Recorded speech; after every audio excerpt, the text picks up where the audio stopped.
Welcome, everyone. Good morning, good evening, or good afternoon from wherever you're joining us. We are now stepping into day 14 of our 40-day meditation challenge. And today, not only we're going to meditate for 1 hour, we are also going to utilize this auspicious cosmic event of full moon. On full moon, we have abundant flow of cosmic energy around us. And when we meditate during the 3 continuous days of full moon event, we intake this abundant amount of cosmic energy within us.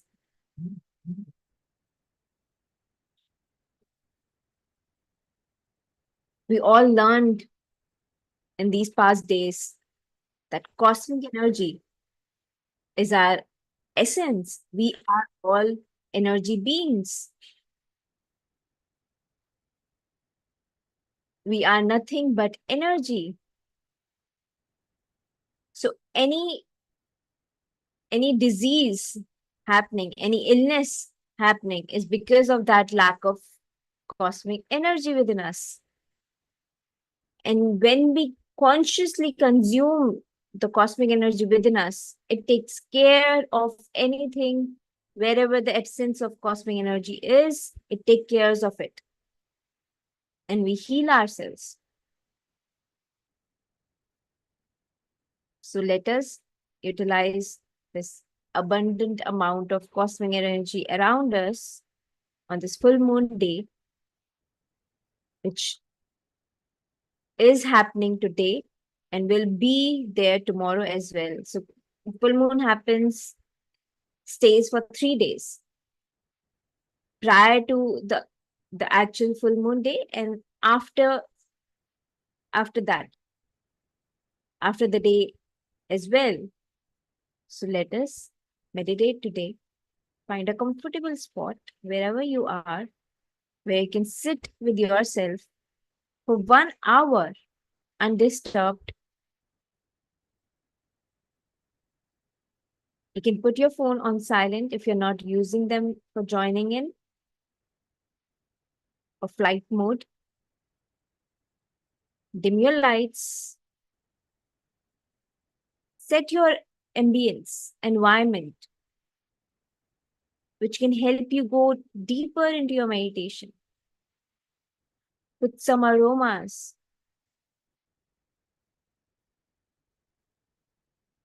And once you're settled, completely relax your body, making it aware that it is now present in this moment 100%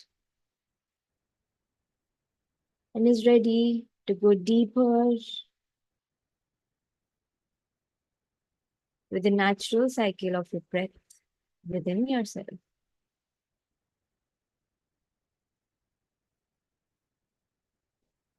Gently close your eyes, clasp your hands, cross your legs, and simply be with your natural breathing for next 1 hour.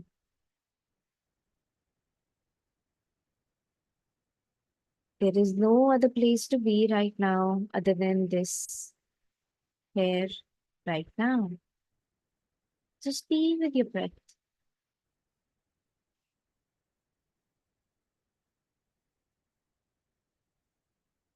No thoughts whatsoever.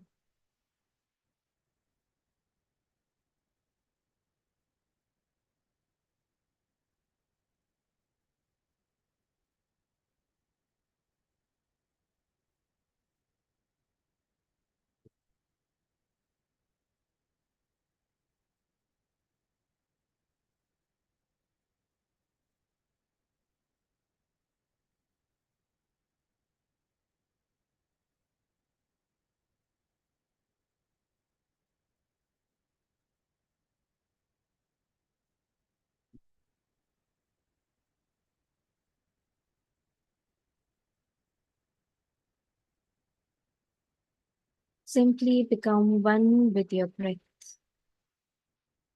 and let the nature take care of everything else.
तत्त्वमसि श्वेतकेतुः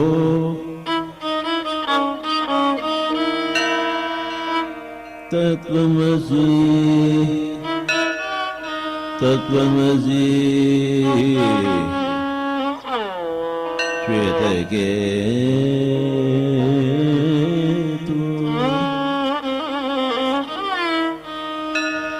अयम् आत्मा ब्रह्म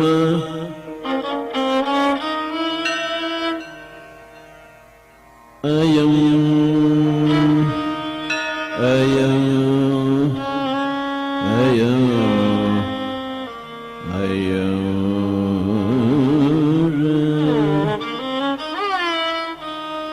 आत्मा ब्रह्म प्रज्ञानं ब्रह्म प्रज्ञानं न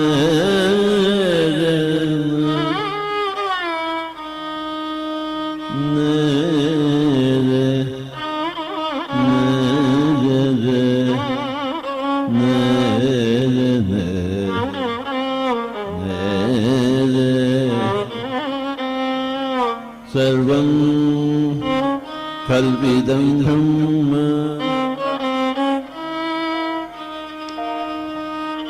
सर्वं सर्वं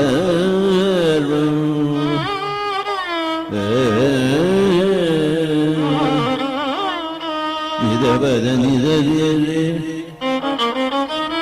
दनिदरिरिदा विनी सदा निर्बदम पद नीर सर्वं कल्विदं ब्रह्म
கல்விதம் பிரம்ம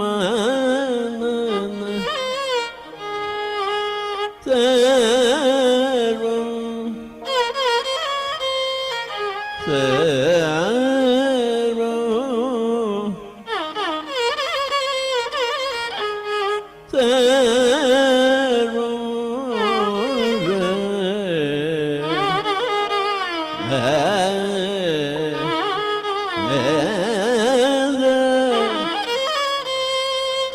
சர்வம் கல்விதம்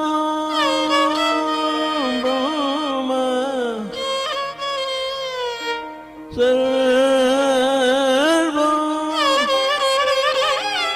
சர்வம் சர்வம் கல்விதம் பிரம்ம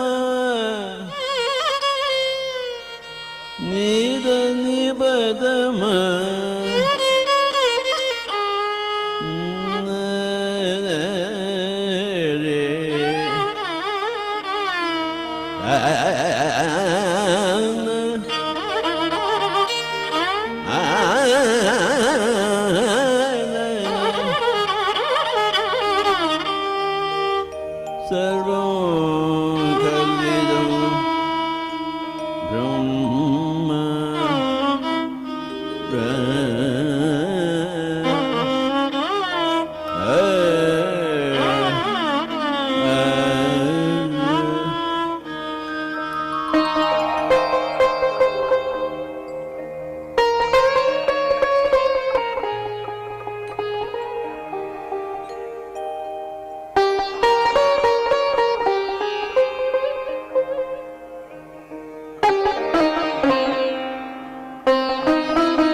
tani da ba ma ri da ga ma ni da ni da ri ba ma ba ma ga ma ri dir dir dir dir dom dir dom dir dir dir dom dir na na na na dir dir dir dom dir dom na na na na dir ah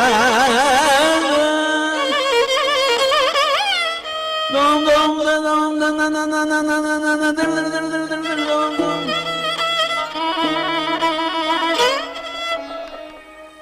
dir dir dom dom dom dom dom na ni za ri za ri za ni za ri ri ni ri za sa ri za pa da ba ni ri za ni za ri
Last 5 minutes. Let's be with our breath in this silence for next 5 minutes.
Last 10 seconds.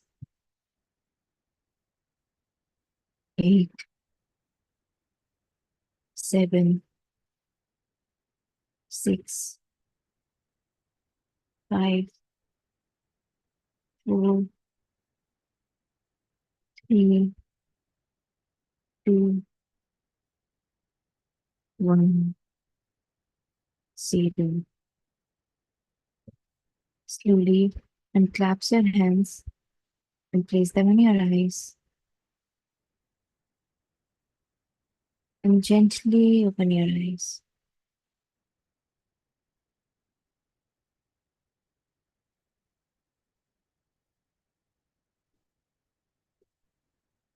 Take your time.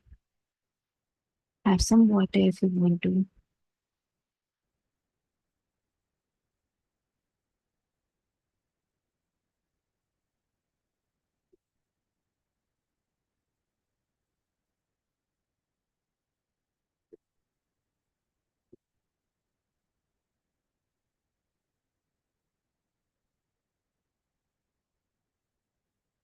Thank you for this wonderful meditation. Thank you for wonderful energies. Let us all clap for today's meditation.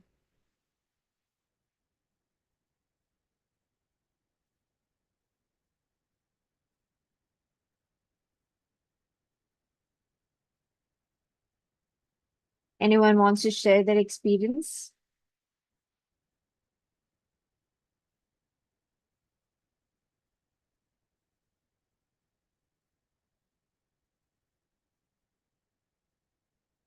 I want to hear it from you, Jay. Are you there?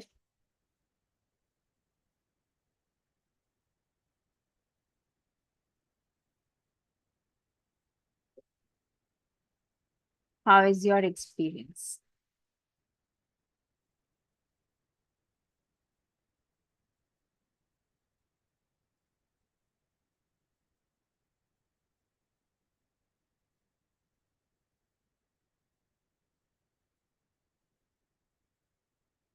Do we have Jay here?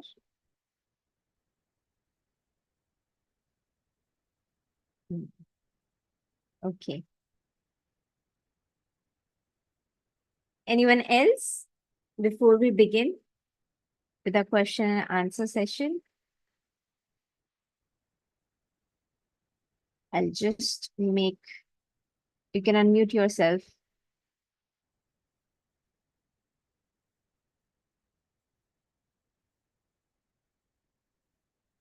All right. Good morning, Nandini. Good morning, everyone. I felt it was very intense, very intense. Midway, again, the body, there's some like intense energy that's flowing that you can't control. And then first I tried to stop that feeling, and then I just said no, let it flow. I just, my body, my brain just re-automata, like, no, let it flow, let it come, accept it, and then it will go. So it helped. So the intense energy, it just dissipated itself. But if I held on to it, I feel I would have found it more difficult to get back. Yeah, but all in all, really good, really feeling really energized and great. Yeah, thank you. Awesome. Thank you. The more we resist the natural flow of energy, the more it gets difficult for our body, because we feel the stiffness, the pain, the a tightness in our body, because the cosmic energy is doing its work. We're receiving the energy and it's doing its, wherever there's an absence of cosmic energy, wherever there was a loophole or a leakage point. We understood in the previous sessions, how do we unconsciously open our leak points, right? And on a daily basis. So when we meditate, we consciously consume, we receive cosmic energy in our body, and though that cosmic energy goes to those areas and refill it.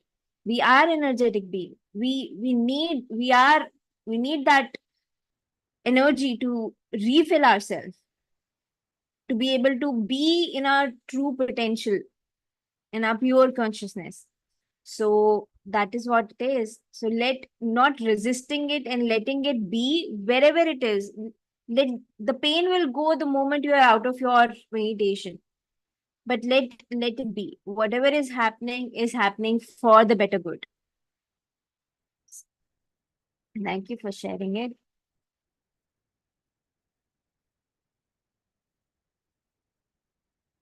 Anyone else would like to share anything about today's meditation, or let's begin with the question and answer. If you have any question or anything to share, please go ahead to it. Good morning, everyone. Vanaja here. Panchana, okay. A little louder, not able to hear you. Okay.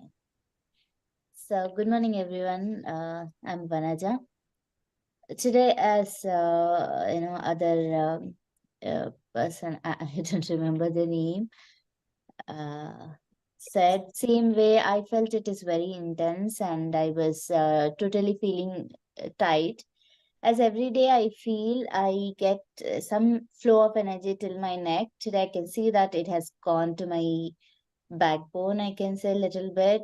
So I was feeling every day stuck over there. Today I felt much relaxed and my total body was relaxed. I can see I have severe lower back pain, so I was not able to sit continuously for 1 hour, but I could make it today. I'm very happy about it. Great. Now this is just the beginning. Now you can sit for 1 hour, 2 hour, anytime. You don't just sit with yourself with this intention that 2 hours is nothing for you to sit. I didn't know how much time we are sitting actually today. So I felt very happy that I could able to sit because 20 minutes, 30 minutes is my maximum limit. I cannot sit down for more than 30 minutes because of my lower back pain. Today I'm very happy about it. Awesome. Super. Thank you for sharing, Vancha. Vanaja. I always say Vanjna. Vanaja. Okay. That's fine. That's great. Now I can write it down for you. 1 hour, 2 hour is just minimum for you. It's just the beginning. You want to heal your lower back, you want to heal anything, go ahead. Do it. Nothing is impossible for you. The moment now how you mentioned, you didn't know how much time you're gonna sit. So you just sat without anticipation of, oh, I'm gonna sit for 1 hour. How is that possible for me? It's not possible with the pain I have in my body. Again, you reprogrammed your mind that it's impossible for you. How will it be possible for you? When it's not in your mind, when you're just going ahead with the activity, then it's natural for you because your body is super intelligent and super powerful. And you are super powerful. So, thank you for sharing.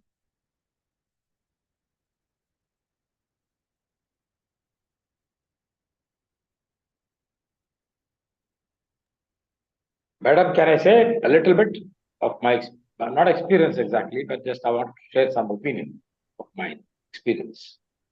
If I'm permitted. Absolutely, Ramesh.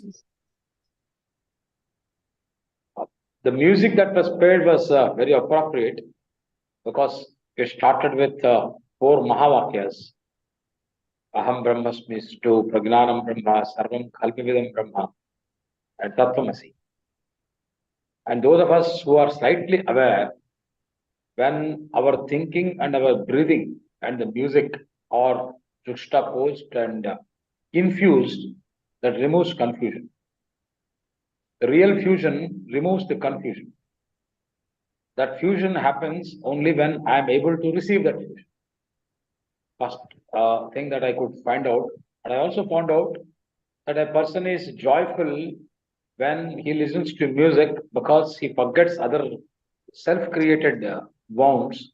So he comes out of noise, he enters this sound. And I realized one thing today. Not realization, it's a thought. Let me check it up once again when I introspect and meditate on that. And that is, I am born in noise. If I'm lucky, I will go to sound.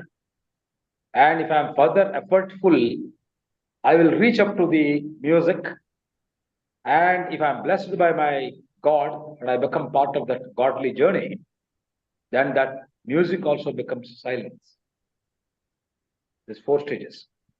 And one more observation I got is there are, in two dimensionality, we have east, west, south, and north, four dimensions, top and bottom, six dimensions.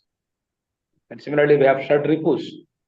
Unless we make all these directions and null and void, make it as a single point of existence, then only we will be able to have that inner peace. And last but not least is, to me, today's observation, only four observations I'm making, and that is a journey from A to A, or A to A. A is, I just wrote down this, the thought came. A is first is Anushtanam, the clear determination that I would like to do better. I would like to know myself first. And then Anushashanam, that is discipline. And Anunayanam, that is bhakti, sharanagati. Then Anuragam, developing infatuated kind of dedication. And Anubandham, getting bonded for the best things in life. Antarlinam, getting it back inside you, absorbing, inner absorption, inner engineering. Antariksham, after Antarlinam, you touch top to the bottom, Antariksham. Inside there is a sky inside you. And Antaratma, this is A. The last A is Atmaramam. So in other words, the journey starts with a clear determination, and the liberation process is a continuous process. Time and space are nothing. This life is nothing. And the journey should continue. It's not the destination, but the journey that is important. Today's 1 hour journey is extraordinary. I started around 6:03 or something. It's extraordinary. At one point of time, of course, I felt I was having an experience. I was in Vipassana, but I could feel that the blood circulation to my hands also becoming, null and void, and I was not conscious. I did not move a single bit, not a single second. That gives me confidence. This 1 hour can be 24 hours. No problem. Thank you, madam. Namaste.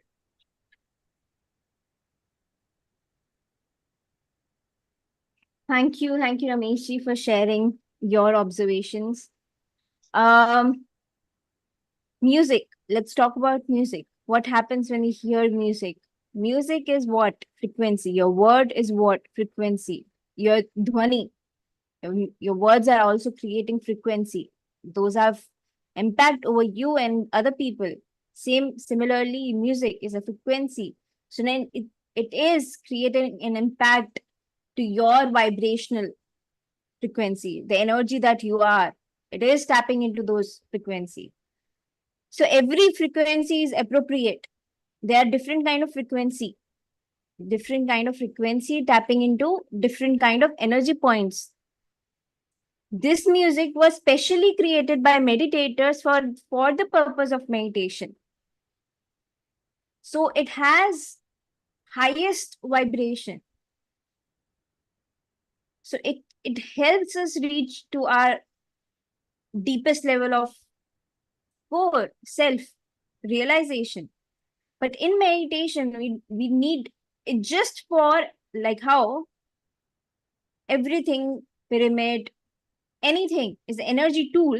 Music is an energy tool.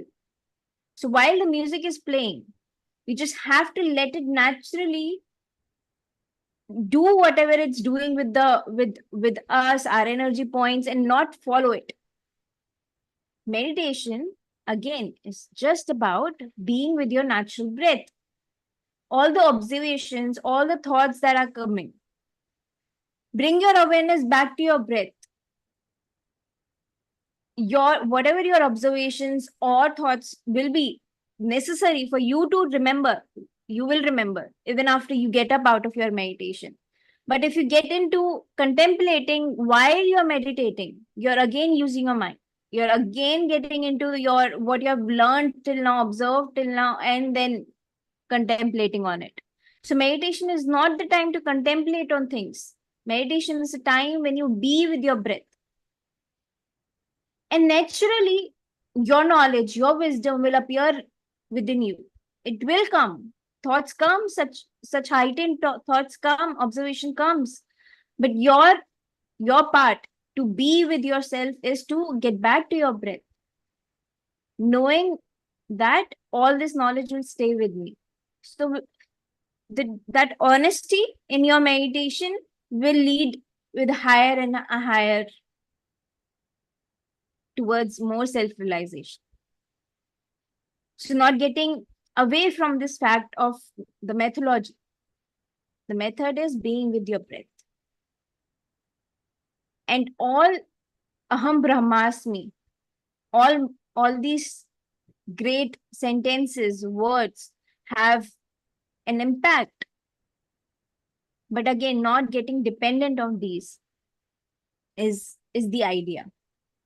You can meditate without music, anytime, any day. And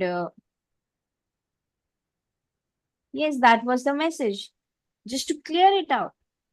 All these experiences are great experiences. And this is just a beginning. That's a whole journey out there.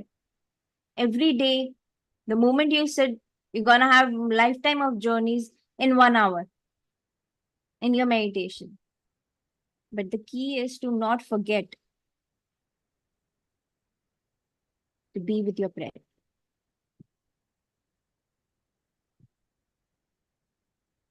Yes, sir. Thank you, madam. Thank you.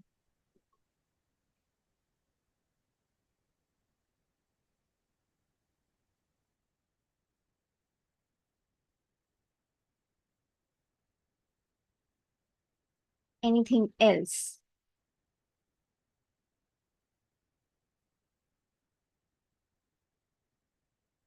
There are so many concepts. Yesterday, when Sandy shared about her observation, her reception of the wisdom and knowledge, I really got this idea of sharing with you all about the eightfold paths of Buddha, the noble path that Buddha shared, and that is truly, I understood it when I heard it from Patriji, and I understood that it's absolutely, really the way of living life.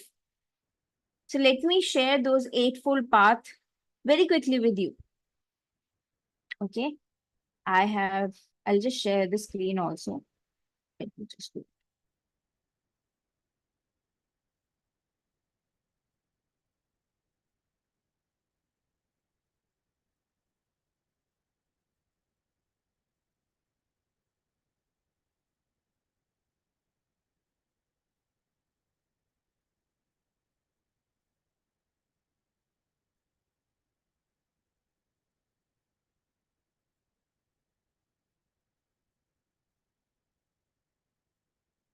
Okay.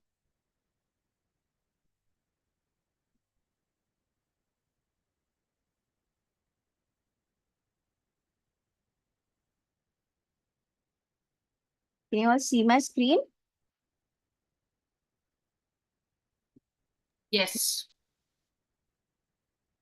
So Buddha's eightfold path. First is right understanding. So what is right understanding?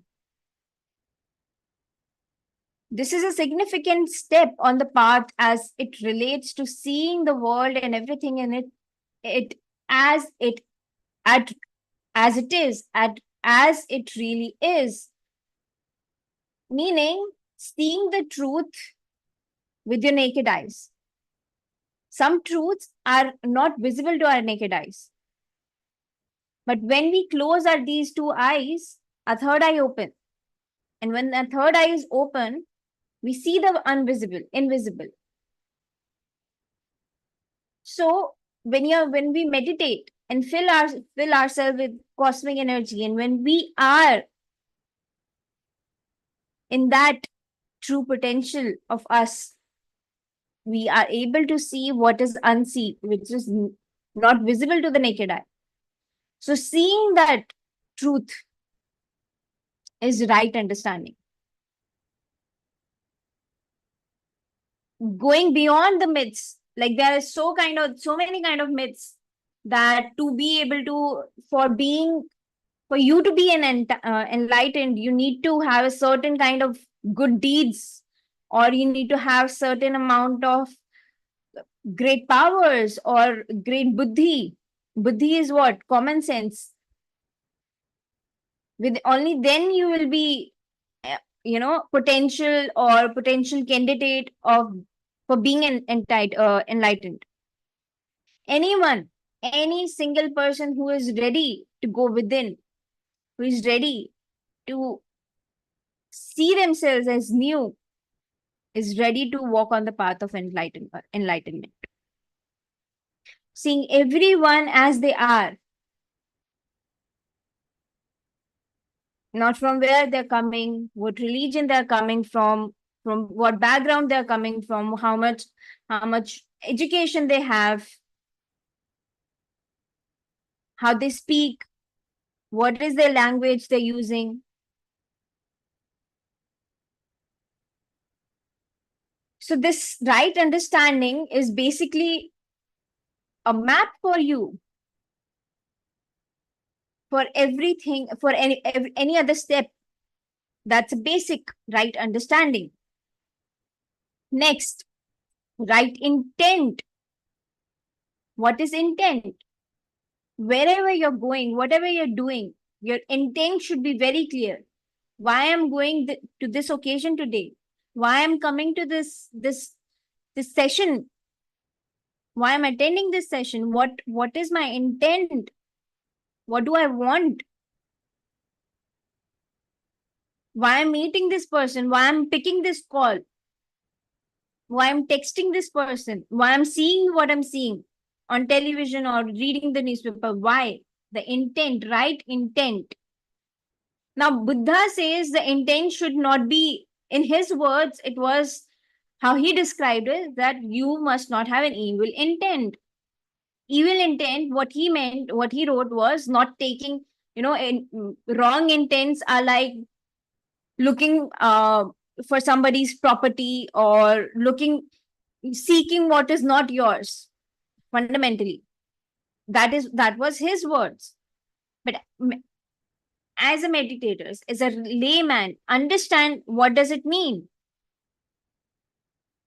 When you are connected with yourself, you know, okay, if you want this pen, or which is not yours, let's say, why do you want it? If you're clear with that, your intent, because you want to right now, you need it to write it down, not that because you are feeling jealousy, or you're feeling that, oh, there is a lack in your life and you want everything else that other people have. You're having that feeling of jealousy, or any such thoughts.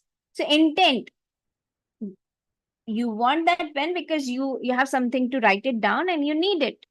If that is the intent, that is not a wrong intent. Then pen will come, either that or from any other place. Somebody will offer you, but of course you have to speak it out. But intent, again, understanding the intent, what is the right intent? Let me read it out also for you. The second step on the eightfold path is right intent. This step where we become committed to the path. Now, we all took 40-day meditation challenge, but what was our intent behind it will make how much truly committed we are towards that path or any other path. If your intent is not, you just joined it without understanding what is that you're seeking from it, it will be so easy for you to get distracted. I'm really not able to get up at the hour of this session, or I have this or that coming in, and that's more important because your intent was not clear. If your intent was clear, nothing will come in your way because you will be truly committed to it. There's no plan B. Understanding from the language of Joe Dispenza also, scientific manner also. Nothing else exists if you're not truly believing in it. Your whole body will align to this commitment, this intent.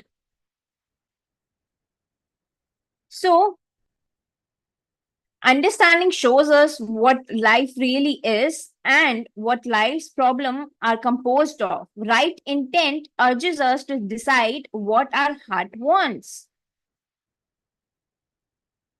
Right intent must come from the heart and involves recognizing the quality of life and compassion for all that life, beginning with for yourself. Right intent for yourself and right intent for any other than you. Right intent means persistence and passion for the journey. Setting out to climb high mountains means you must understand the lay of the land and the pitfalls, the other team members, and the equipment you need. So, everything you're clear about, your intent towards the the downfall, the pitfalls, the land, the highs and the lows, the team you're going to carry forward with the journey, for particular journey. It could be anything. So you're very clear about it. You have a right intent about all these things.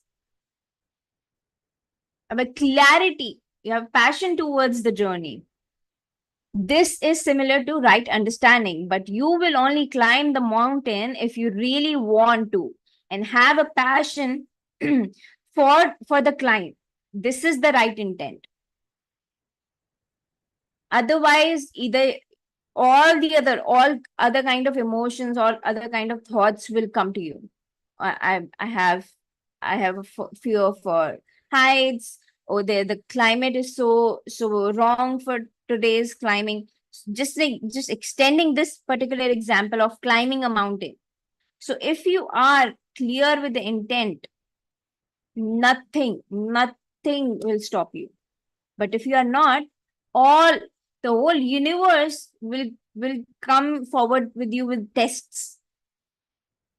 Your body will test you. You'll feel sick because your mind is getting nervous. You are getting nervous. Your body will feel sick.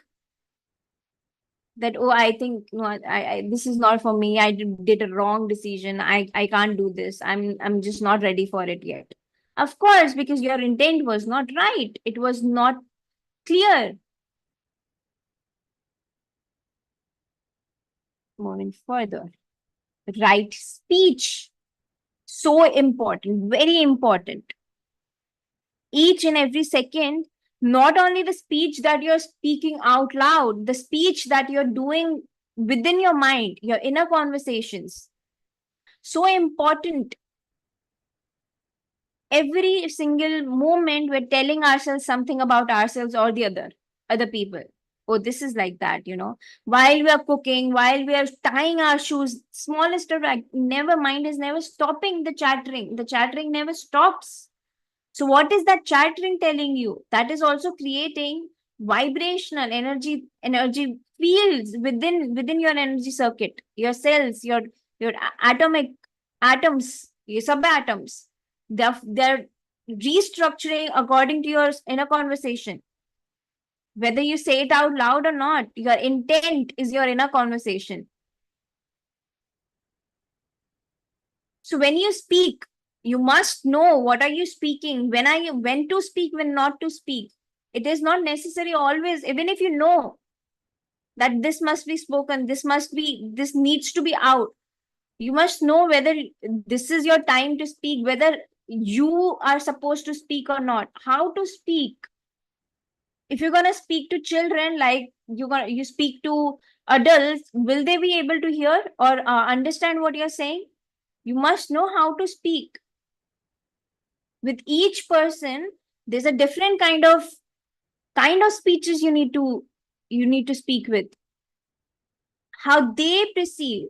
Look, when you know yourself clearly, you are able to make decision that this person will receive this way.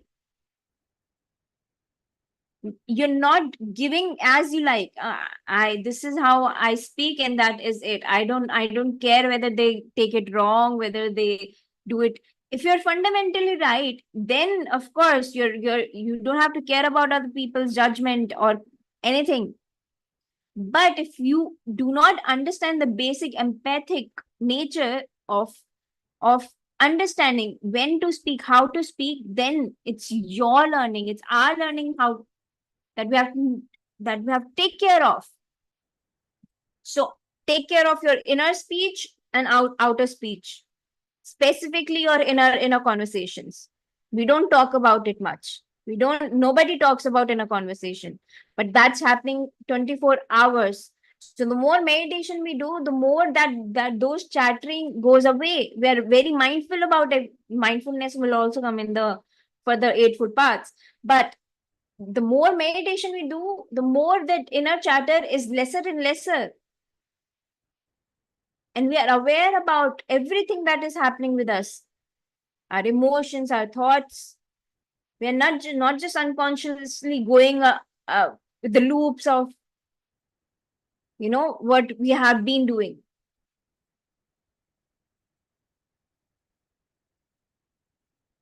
Just quickly reading out, all the points are already taken care of. Okay, let me read the last point. We speak unnecessary a lot of times, thinking we know all and everyone should listen to us without actually practicing it in our own life.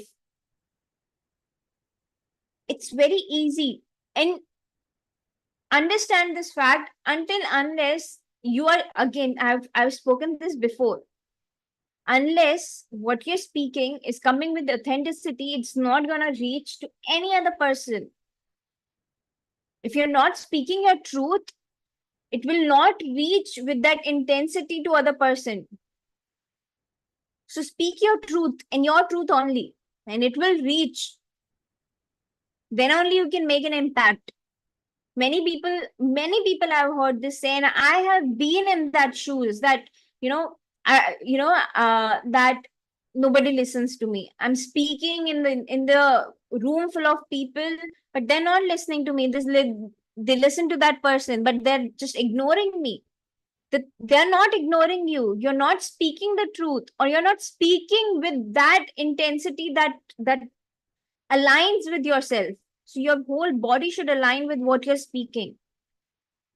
Speak your truth and speak with that confidence. Everyone will listen to you.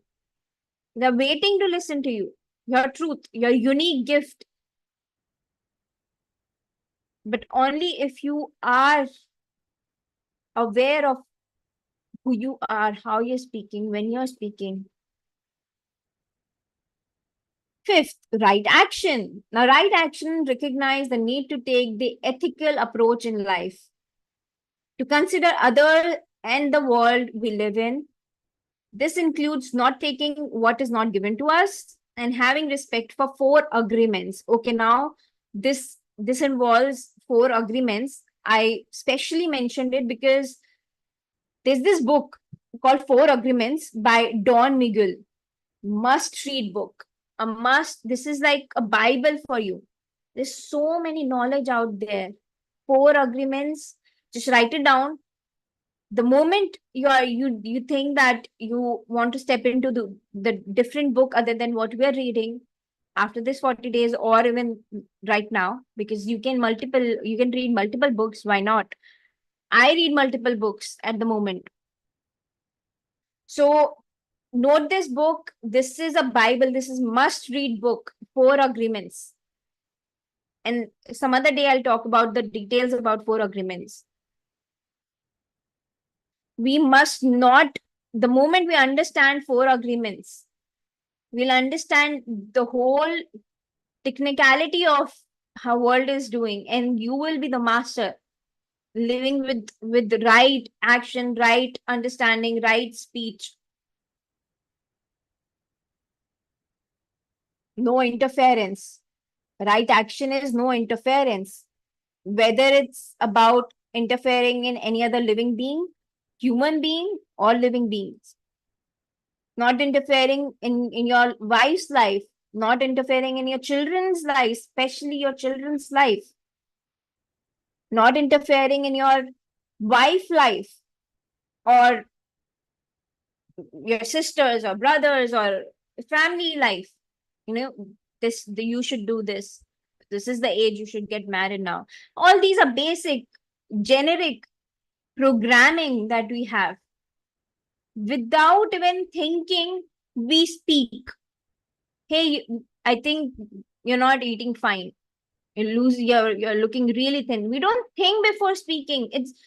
It's coming very naturally to us because it's programmed. The moment we see, we think, it's connected with that programming, and we speak and interfere in their life without knowing, without even asking or taking the permission. So right in action is no interference.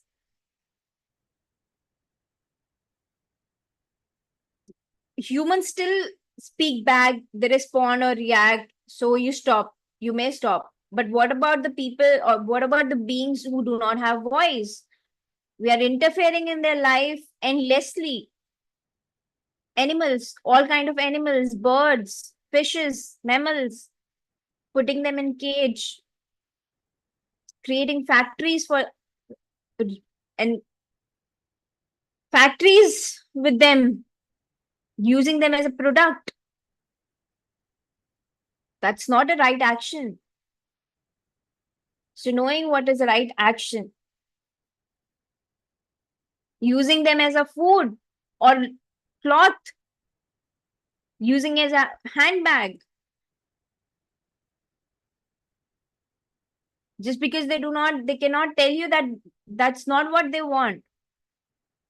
If you slap somebody, either they'll slap you back or they'll shout at you and tell you, you can't do this to me. But you're doing it on animals. They're shouting, they're crying, but you're doing it because they can't do beyond that to you. You have more power over them. So the moment you have more power about over someone, you tend to push it. You push your power over them, like your children.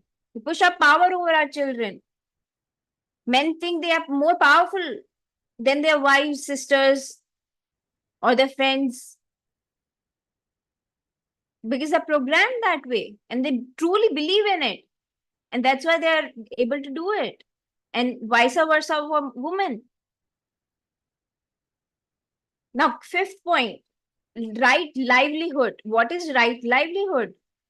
We have believed that, we must, to attain enlightenment, to be enlightened or to be at peace, we need a peaceful environment. Must go on mountains. We must go to, different ashramas and live there, leave our, life, sansara, if we want nirvana. But right livelihood lies in middle path. Right livelihood lies in making your own home as ashrams. Invite everybody. It's open for all. Anybody can come who's seeking the path of enlightenment. It's just not your home, your property. I don't understand the concept of buying properties. It's my personal thing. I don't understand.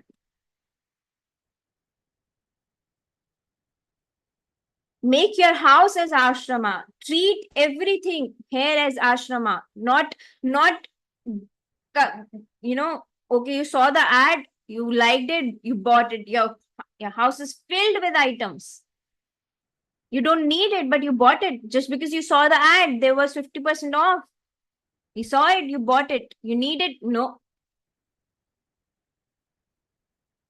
Create a sacred place where you find nirvana in being a sansara, being with your family, being with your husband and wife and children and parents, not running away from them.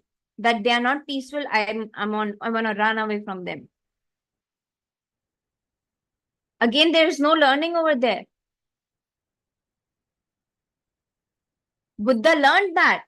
He did run away from his life, from his family life. He left his just born child. He left his wife. He left his whole kingdom and ran because it was his life purpose to understand this come to this understanding, to give this anapanasati to the world, to his to give this eight noble path to the world. But in the end, he also understood that middle path is the way. You do not need to run away from your family life to attain enlightenment. But before that, nobody spoke about it. That's why he did it. But now you know, now it's out there. So many people are already living as Buddhas in their home. So now you don't need to go and do the research. It's already done. Now you utilize the research and be the Buddha. Everything comes next. First comes meditation. When you make meditation the first priority in your life, you become a Buddha. We are so in tuned with eating, sleeping, talking. Today I have to call my friend or my sister. It's been long. You do it. You will do it no matter what. But you won't do meditation. You will eat at the particular time each day, but you won't do meditation. How? Why? Right efforts. Now, sixth point is right efforts. What does it mean? Right effort is putting your best. You know, that's whatever you're doing, wherever you are in that moment, you're giving your best with your whatever knowledge you have, whatever capacity you have energetically, intellectually, emotionally. You're doing, using all those powers and doing your best in that moment. That is the right effort. If there's any lack, if there's emotionally you do not align towards it, or intellectually you're not using your full intellect, right understanding, right intent, then it's not the right effort. Now everything is interconnected. Right understanding, right intent, right speech, all needs to be there together for a right effort to come in existence. Seventh point, right mindfulness. What is right mindfulness? Now understand that there's so much myths and confusion around meditation and mindfulness. People believe that meditation is a form of mindfulness. Like, I'm painting right now, I'm so in tuned, I'm in so one with this process of painting that people call it meditation. My meditation is my painting, my meditation is my music, my meditation is cooking, my meditation is when I'm writing. That's not meditation. That's mindfulness. You're completely one with that process. Your mind, your emotion, your body, everything in it is one with that process. You're mindfully doing it. So meditation is like two feather of one thing. This is a concept explained by Patriji, and I took his concept here. He says Atma is like a bird, and meditation and mindfulness is that bird's two wings. Can a bird fly with one wing? It will be very difficult, right? So both wings has to be there. Meditation is being, mindfulness is doing. So in meditation, you just be, you don't have to do anything. You just be with your breath, your natural breath. And in mindfulness, you mindfully you don't have to, you don't multitask in that moment. You mindfully speaking right now. I'm not thinking about what's there, what's notification is there in my phone, or what's happening outside of this room, or what's my mother is doing, what my husband is doing, what my father is doing. My mind is completely here. I'm mindfully speaking. I know what I'm speaking before I speak. So, or you're doing cooking or any work, when you're doing, completely doing it with your whole senses, with your whole energy aligned with it, then it's mindful act.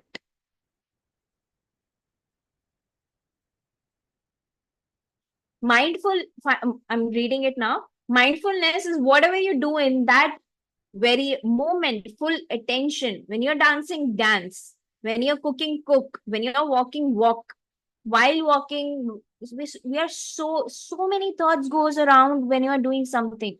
When you're listening to me, I'm sure so many contemplations are happening in your mind. You go back to your in your pasts or moments that, oh, I did this, and it happens. It's natural. But the more mindfully you're going to listen, the contemplation will always come to you because you mindfully listen in this moment. It will naturally come to you. But when you are there to listen, you have to listen so that it goes into your system. When you're listening and also thinking about what you did or what not you did or what happened or what you're understanding, what's happening, multiple things you're doing. So your full attention is not on the words or not listening to somebody. So mindfulness is when you're doing it, the activity, whatever is in your hand at the present moment with full attention, not having any other thought. Now, last part, right? Meditation. Once the mind is uncluttered, we are able to be one with our pure consciousness.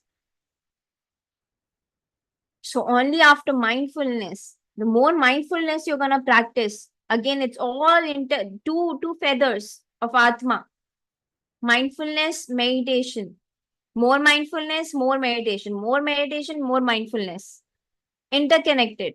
The more meditation you do, more mindfulness you will be able to practice. More mindfulness you're practicing, more meditation is gonna get deepened. More you're acting out of now you're gonna act out of your pure consciousness. There's no mind now. There's no past moment or past understandings or anything. Now your pure consciousness, your wisdom is your pure consciousness aligned with the ultimate truth, with the ultimate cosmic intelligence, and you're speaking through it. Now there is no Nandini, there is no one Vanaja, now there is no Deepti or Sandy or Rameshji.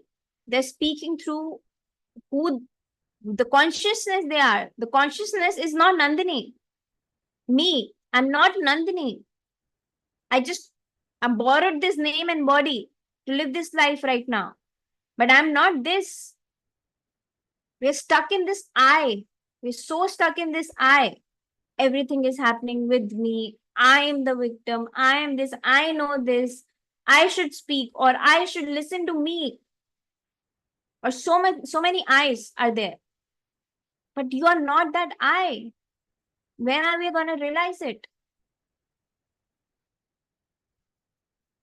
And the moment we realize that we are not that I, everything is so crystal clear. It just opens the more possibilities, greater possibilities of you connecting with everybody and with yourself. First with yourself and then with everybody, of course. All right. With that, let me just close this. That was the amazing eightfold path given by Buddha. Greatest teachings. Anapanasati meditation, eightfold path, the noble path. So with that, anybody wants to share anything, say anything? All right. Okay. Then here we leave. Thank you for being here, and we see you all tomorrow. Thank you.